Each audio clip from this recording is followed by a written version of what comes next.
Hello there, once again, it's Anton from Anton Bay, and it's Sunday morning, which means it's time to go through another short box, transferring everything out of long boxes into short boxes.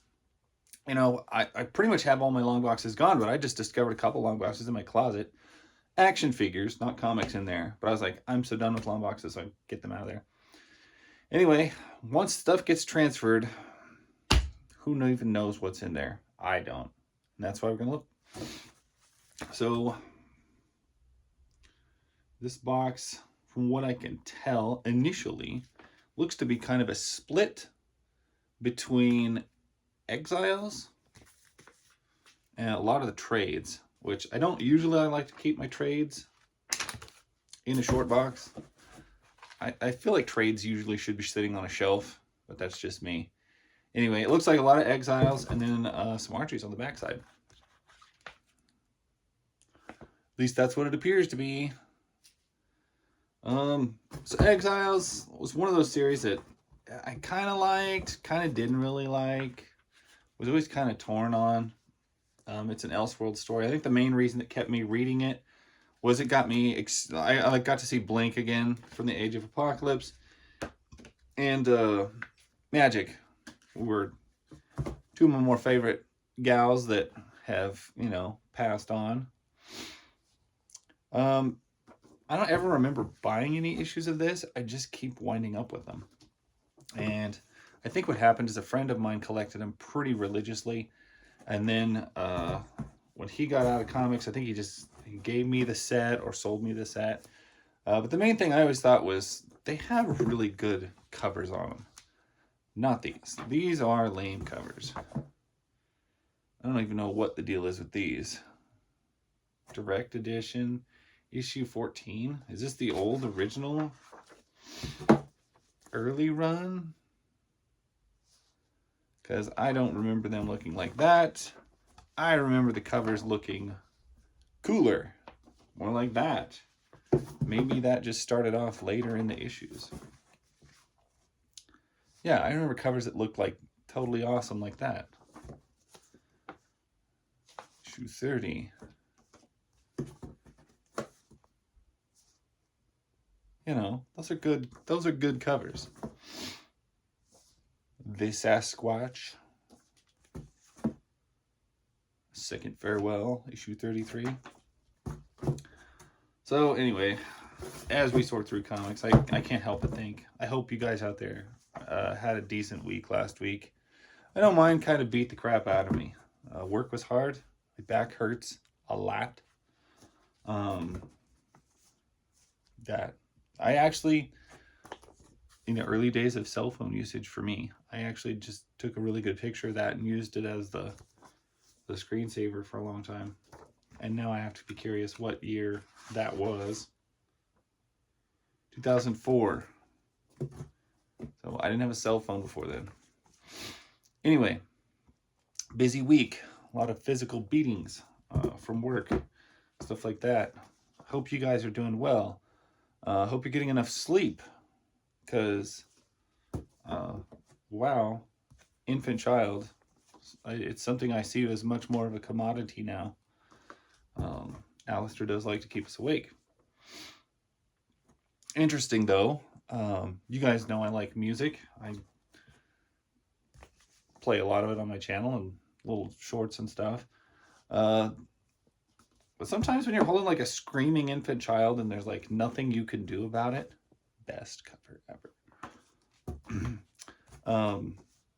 I found I've been like just sitting here holding him, and so I'm like, okay, get him to not cry and all these things. I'm gonna start him listening to some music, because I thought some music will calm him down. And I don't know how many of you guys remember the band Belly from the 90s, 94, 95, maybe 96. One of my favorite bands of all time, like ever. But just to get the chance to throw on an old album I haven't listened to for a long time, and it's soothing, it calms my son. Yeah, that was really nice. I think that's something modern tech has cost us, is just sitting down listening to an album. I seriously just put on Belly's King, and listen to that while getting, rocking my son and everything. And what a nice 45 minutes. Just totally kind of just zoned out, focused on the here and now and just listening to an album. Plus, it was really great to remember, hey, the last time I listened to this album in full, I was probably 20 and had no idea I was ever going to be a dad. So, and that was 23 years ago. So yeah, you don't have to have a child to do that. I just recommend going back and listening to, give one of your favorite high school albums a listen. I have failed to do that in the last many years. And usually, you could throw an album on and do other things to it. Just sit and listen to it. It was fantastic. So we did that a couple of times this last weekend, and so far I've got him. He's listened to King twice, Belly Star once, Tanya Donnelly's Beauty Sleep, the good ones, at least 3 or 4 times now. Love Songs for Underdogs is a little bit faster pace, so I don't usually put him through that album. Anyway, enough talking about that. I noticed a lot of these I've got 2 issues of. It's as if I have acquired not only my collection, but somebody else's collection at the same time. That's usually what that means when I get that going on, is that somebody has blended their collection with mine.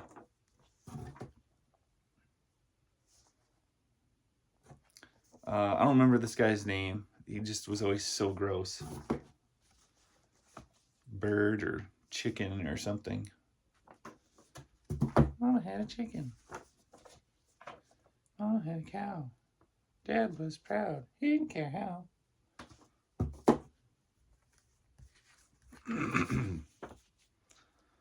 What is... Oh, it's stuck together. Anyway, yeah, it's a good run. And I have a lot of them. And I know that when I was selling everything, these were on the chopping block. But for some reason, I have a lot of Exiles.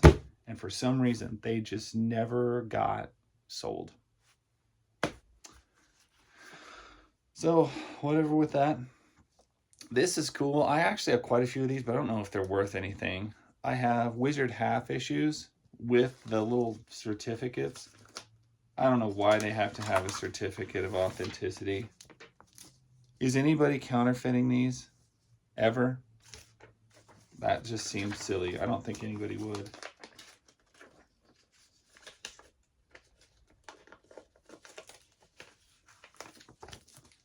Yeah. I always remember X-Files comics had the craziest covers. So many images just melted together. I always kind of loved it. But like they were, after you have about like 5 of them, they all look the same. I have an issue of the New Guardians in here. Issue number 1. The Death-Defying Devil and the Flame. Dynamite Comics. Some really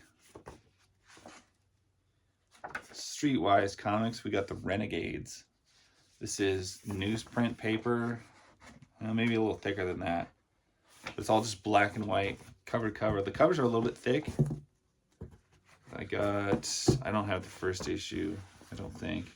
I think I just have a bunch of issue number 2s. Of Dead Tree Anthology Renegades. Anyway, very in fact, I think these were local to the place that I bought them at. Not positive, but I know they're a very niche local comic. Ghost Rider 2099 issue 1. It's a reflected cover, and this one's actually pretty rough shape. So I normally like how comics age a little bit, if that makes any sense. Chrome covers don't age well at all. Something called Empowered and the Soldier of Love. It's a small comic book. Ursa Minor taking a bath in strawberry Kool-Aid, it looks like. Labman.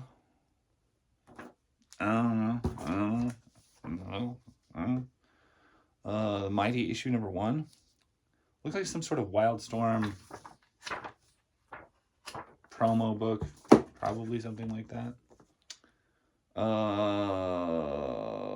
One of these comics that came in an action figure, I'm sure. Ditto for this thing. It has been ripped up. I think the whole back cover is missing. And once again, one of those. 2 of those. Some of y'all might not remember, but Marvel Legends used to give you a comic book with the figure.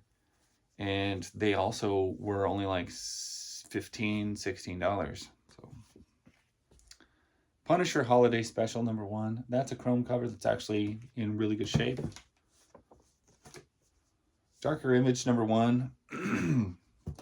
Pretty sure that's what's most widely regarded as the first appearance of the Max. Another Wizard Special Edition. Little comic. Night Thrasher, issue number 1. Chrome cover in great shape. A Ghost Rider number 1 that's in great shape, actually. That one, you can see it. It's on fire. It's great. That's in great shape. Am I going to put a bag on it? No, I don't care. The Ray, issue number 1. Also nice chromy cover. I'd have to turn the chromy cover so you know. Youngblood issue number 2. First appearance of Prophet. In case you don't know that, it is a small key, if I remember right. And Youngblood Strike File number 1, if I remember correctly, is the first appearance of Glory, the goddess superhero woman.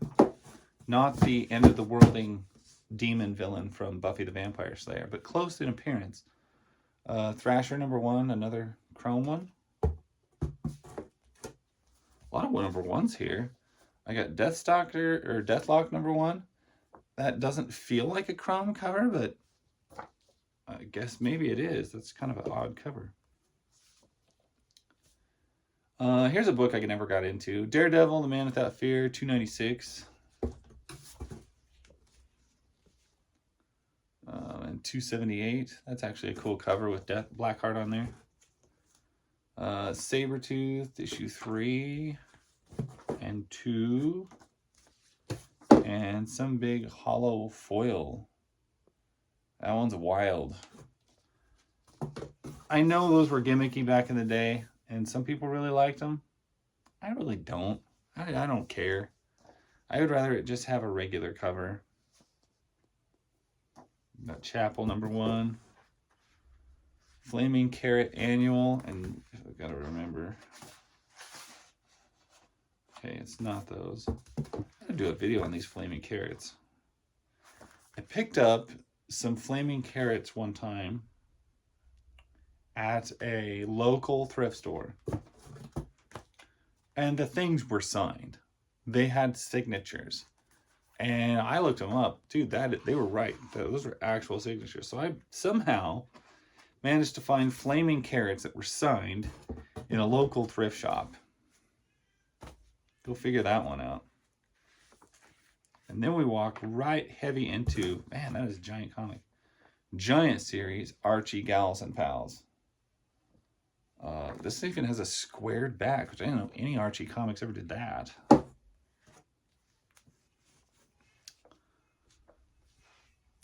Archie's Jokes. Sandiness. I kind of chuckle at these. I do love me some Archie comics. I used to have so many. It is one of the books that it is really hard for me to recollect, because I know I'm never getting these back. I had like, not a full run, but I had like close to 150, almost 200 issues of Veronica. Hard to get ones. I had, it's just tough. it's tough when you lose that stuff and you know it's something you can't get back. I, of course, think about like the X-Men Uncanny that, you know, I sold, that I not getting that back.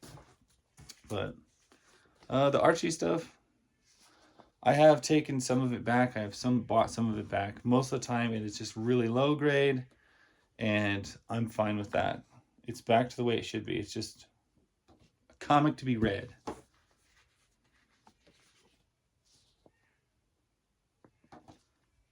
So one of these, and I do not remember which one, I believe it was an Archie joke book or Archie Summer Fun Time, something. I was shocked. It basically had nudity in it. I was like, really? In Archie? Betty and Veronica ended up actually making sand sculptures out of themselves to fool the boys. But they made them completely nude, top and bottom, accurately, out of sand. And it's like, what is going on with that? That's wild. So one thing that has become highly collectible, that you don't know maybe, is Archie bikini covers. Just that simple, little old school 70s bikini art style is like super popular. Like that is something people want to collect now. I like all of it. I like those. I just like the nod to the culture of the era. You get 70s, 80s, 90s. I mean, look at this guy. Look at that. People buying records, dressed like freaks. This has got to be, let's see the year here. I'm thinking 90s. 86? Oh, man. I guess if it was 90s, it'd be CDs. Yeah. So there is your Archie's interpretation of the 90s in 1986. I think that's pretty cool, actually.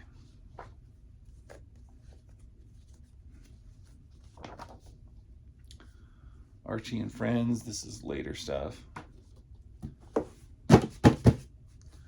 So Archie, of course, as you know, has taken a big shift. They made a TV show out of it now called Riverdale.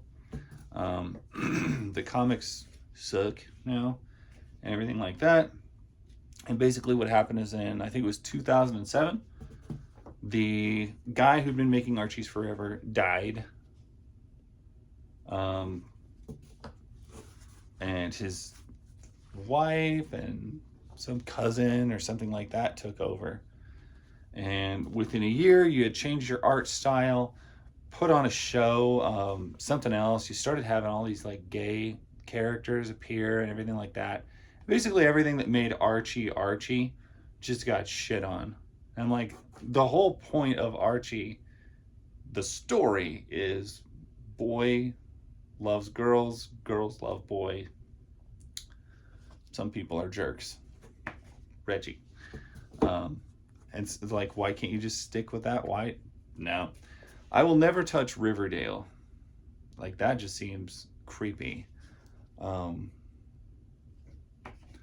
Anyway, not to go on like a modern Archie rant, but I really don't like modern Archie because it seems like such a betrayal of the source of what it used to be. This is Archie's love scene. You see, the art looks just a little different, just a little bit off. This is from Spire Christian Comics. They actually did some comics like that featuring Archie that told Christian messages and stuff like that. I don't know. I think it was Al Hartley. Al Hartley was the artist who did them all and wrote them all. And I've heard a lot of people like, well, did they even have the rights to do that? I don't know, but like it seems to have gotten done. Go figure. Honestly, that was my first exposure to Archie, was from the Spire Christian Comics. So, and I was so much more glad to get those as opposed to like Chick Tracts that my mom used to give me. I don't know if you ever read Chick Tracts, but yikes. Absolutely horrifying. Nothing is so cheap as it used to be. Archie sure is. So they're complaining about the higher prices of stuff. Let's find, I gotta know the year. 76. Yeah, I could see that. 70s was rough. If I remember right, Carter screwed a lot of stuff.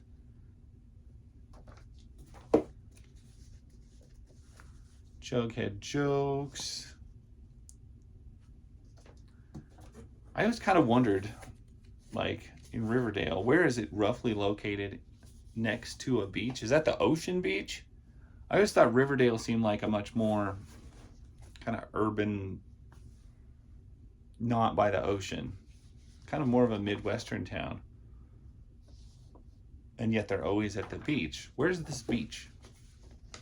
I guess I don't know where Riverdale is. I should figure it out. I think this often because, you know, you think like Josie and the Pussycats, the movie and stuff. Where was Riverdale? It's in the middle of the country. So where's this beach? I mean, there is lakes and stuff where you can go to the beach, but...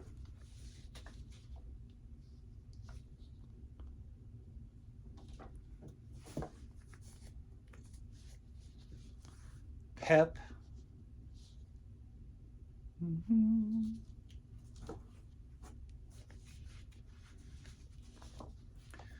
So it's crazy, Betty and me. These Archie comics came out of a collection. I think last week, if I told you right, there was a dude who had like cajillions of comics all packed into a big secondhand store, and a flood had gotten them and ruined all of them. If I remember, I think I mentioned this last week. Floods had just flooded through and just washed out, I mean, thousands and thousands and thousands of golden age, copper age, well, not golden age, silver, copper, and modern age comics. Mostly, well, bronze age, 70s stuff. I'm kind of a blur right now. It's early.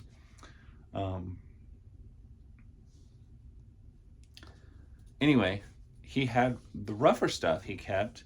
He had given to a local shop here in town, and I picked through those, and I was like, I know these comics. These have been, oh, they're from that guy. So this guy had not only comics at that store, he had comics at all these other stores all over the place.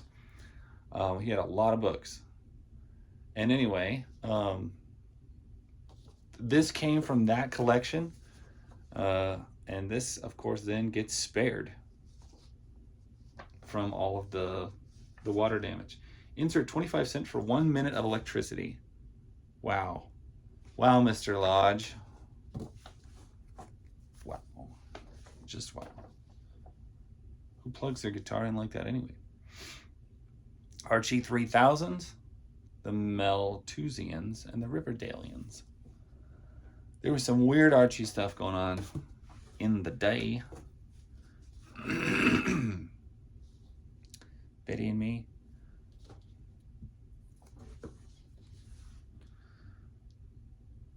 See, this is why I'm like, where is Riverdale located? Because wherever it's located, there is snowy mountains nearby, clearly a lake or a river, or like the last one, there's rivers, there's kayaking going on. They're near the ocean or the beach. Where is this Riverdale? Betty Cooper, Betty Cooper. I can hear little Ollie out there. Ollie. Ollie is the dog. Alistair is the son. We perhaps named them too similarly, but that die has been cast.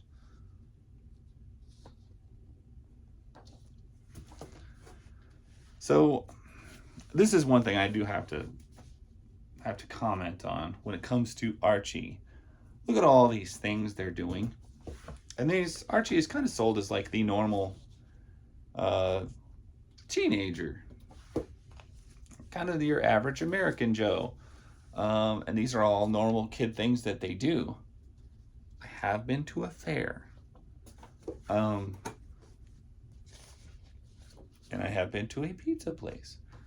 There's a lot of things Archie does. A lot. I've never been to once. I've been to the ocean and the beach once. I've never been skiing. Never been kayaking. Um, I've never been to the summer camps that they go to, or all the karate stuff they'll get into sometimes. I've never gone ice skating, which apparently this is not California because there's no ice skating in California. Do you ever just notice that? I'm like, these seem like really normal American things you do, but I've never done any of these. Have you ever done any of these things? You ever hung out at a ski lodge? I never could do that. I don't ever remember hanging out at a beach with bikini ladies in my life, ever. I don't think I've ever even had a hot dog from a hot dog stand. What's going on here? So either I am like super weird and sheltered in my existence, or I think a lot of these things Archie is talking about, like, I don't know who's doing that. Especially not with this alarming amount of frequency. They're always talking about how poor Archie is. But shoot, he's driving to the beach 4 or 5 times a week and then going skiing on the weekend. He's shelling out a lot of dough. And, I've never seen the boy work other than the occasional lawn mowing incident. As much as you may hate Veronica, all the parties and everything is at her house. Like, nobody else is doing anything else. I did this once in my life. Got a horse carriage ride in January in the winter. It was my ex-wife. It was cold and terrible, but it was also kind of cool. I think it was our 3rd, maybe 4th anniversary or something when we did that. Veronica Lodge in India. Veronica in Hawaii. These are pretty cool ones, actually. But no, you think about it, a lot of the stuff that these guys do, who does that? I've never done that.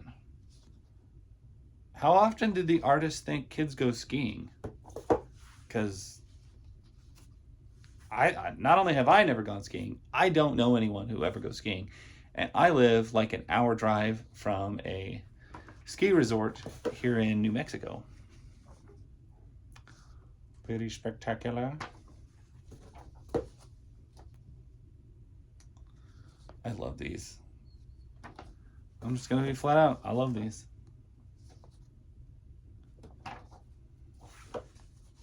Repetitive and simple, but I absolutely love them. Veronica in New York.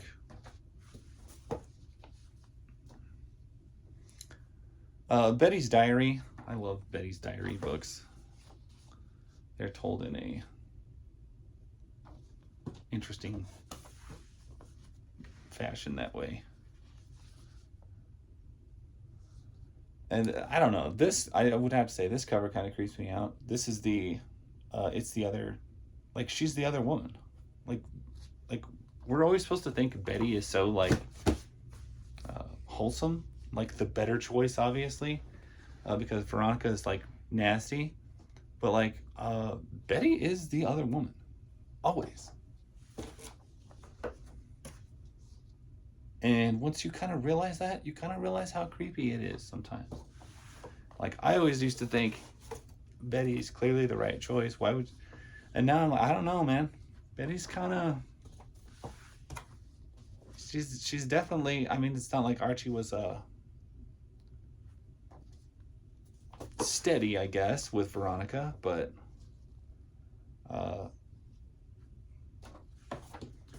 Betty certainly takes the scraps where she can get them, which is sad. Also, Love Triangle. Nothing I remember growing up. A magic show where my high school girl friends wore fishnets. I don't remember that happening. Ever. That, I can relate to that. I did go bowling. I can at least say that. Wow, that is some real design there. I realize you can't have 1,000 issues all about messy rooms, but at least those I relate to probably the most. Betty and Veronica. That issue feels really thin for some reason. Home ec class, because they did still have home ec classes at one point back in the day. Playing sports. I never played any sports, but I remember them being played, and I remember other people playing them. Simple things like supermarkets. Got it. Katie Keene issue thrown in here. We got Archie, Gals and Pals. That is a wild cover with a whole lot of stuff going on all over that. Betty and Veronica Spectacular. Betty and Veronica, switching it to Veronica and Betty. That's very clever. And Betty and Veronica Spectacular number 57. That goes in the box. It's a full box. Toss the lid on that. And that is my short box for this morning. And I hope you enjoyed it. I enjoy, of course, my Archie comics. I'll bet you this coffee's cold now. A little bit. Anyway, hope you guys have a nice week. Please remember to enjoy collecting and not to like get all obsessive and weird and let it ruin your life. Live well. I will see you next week. I got a few haul videos to do this week. It's been hard to get to these, but I will get to them. Thank you guys for watching. I'll catch you next week or probably before then. Anyway, that's my story. Catch you guys later.